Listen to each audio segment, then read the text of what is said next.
T20 world cup tournament ఈ నెల 7వ తేదీన ప్రారంభం కాబోతుంది. ప్రస్తుతం వార్మప్ మ్యాచ్లు నడుస్తున్నాయి. దక్షిణాఫ్రికాతో జరిగిన వార్మప్ మ్యాచ్లో టీమిండియా అదరగొట్టింది. నిర్ణీత 20 ఓవర్లలో 5 వికెట్ల నష్టానికి 240 పరుగులు సాధించింది. అనంతరం బ్యాటింగ్కు దిగిన దక్షిణాఫ్రికా దీన్ని అందుకోలేకపోయింది. 7 వికెట్ల నష్టానికి 210 పరుగులు చేయగలిగింది. 30 పరుగుల తేడా ఘన విజయం సాధించింది భారత్.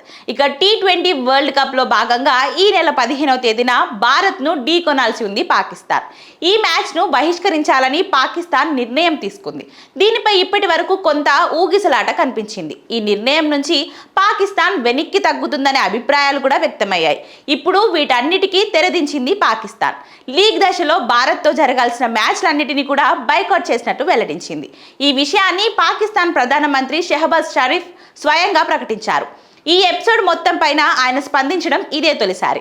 ఇస్లామాబాద్లో ఫెడరల్ కేబినెట్ సమావేశంలో ఆయన ఈ విషయాన్ని ప్రస్తావించారు. భారత్తో మ్యాచ్లు ఆడబోమని పునరుద్ఘాటించారు. ఇక యావత్ పాకిస్తాన్ ఇదే కోరుకుంటుందని, అందుకే స్పష్టమైన వైఖరి తీసుకున్నామని, గత నిర్ణయానికే కట్టుబడి ఉన్నామని షరీఫ్ తెలిపారు.